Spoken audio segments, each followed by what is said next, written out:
যথেষ্ট গুরুত্বপূর্ণ।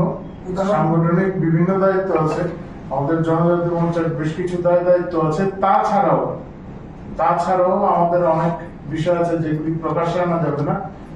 আমাদের অনেক মানে স্ট্র্যাটেজির ব্যাপার থাকে, তারপরে আমাদের বিভিন্ন এজেন্ডা নিয়ে আমাদের অনেক দায়িত্ব থাকে, সেগুলি সব আমরা এখানে বলবো না, কিন্তু অনেক দায়িত্ব, অনেক গুরুত্বপূর্ণ দায়িত্ব ওনার কাছে রয়েছে। আগামী দিনে আরো গুরুত্বপূর্ণ দায়িত্ব আসতে পারে। আমাদের মানে আমাদের কোনো কার্যকর্তারাই অবসর বসেনি। উনি দলের কোন পোস্টে আছেন কি এখন পর্যন্ত? দলের কোন পোস্টে আছেন এখন? উনি কোন পোস্টে আছে বা কোন দলের আমার প্রোফাইলটা কি তো প্রাক্তন সাংসদ আমাদের পার্টির প্রাক্তন না, আমাদের প্রোফাইলটা এক্সিট ভোটে ওনার গুরুত্বপূর্ণ দায়িত্ব ছিল। নতুন করে স্টেট কমিটি হচ্ছে, এখনো সপ্তাহে ইয়ে হয়নি, কমিটি স্টেটের কমিটি হয়নি, কি হবেন কি এগুলি আমার জানা নেই, কিন্তু ওনার কাছে কিছু কিছু তো দায়িত্ব অবশ্যই আছে, সেগুলি আমরা জানি। জনজাতি মোর্চা যে সমস্ত টোটাল প্রোফাইল এখানে বসে আমি দিতে পারবো না, এটা সম্ভব না।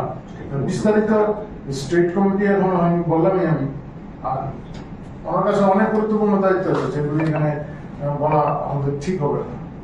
আমাদের থাকে আমাদের যে এই আমাদের অনেক প্ল্যানিং এর বিষয় থাকে, প্ল্যানিং এর আমাদের আলাদা কমিটি রয়েছে, গুরুত্বপূর্ণ আমাদের ডিসিশন প্ল্যানারি কমিটি রয়েছে আমাদের, এই সমস্ত বিষয়গুলি আছে আমাদের।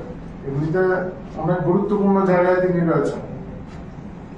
উনি শিক্ষকতা গেছেন, খুব ভালো কথা। তিনি আবার ওনার হাতে সময় আছে, অবশ্যই ওনার যে কোয়ালিটিটা আছে, ওনার যে যোগ্যতা আছে, উনি আরো কয়েকটা ভালো ছাত্র তৈরি করতে পারবেন, অবশ্যই করবেন। পার্টির কাজের সঙ্গে সঙ্গে ওইটাও করবেন, কেউ বসে থাকার জন্য না।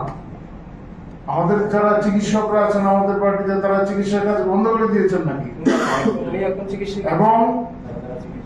এবং যারা এই বেসরকারি স্কুল বলতে গ্র্যান্টিনেট মুক্ত স্কুলে যারা আছেন, তারা অবশ্যই করতে পারেন। আপনারা এগুলি জেনে নেবেন। পারা না পারা নিয়ে প্রশ্ন না, ওকে পারে, মানে বলা হচ্ছিল দলে ওনার প্রোফাইলটা কি, ওটা স্পষ্ট হয়নি।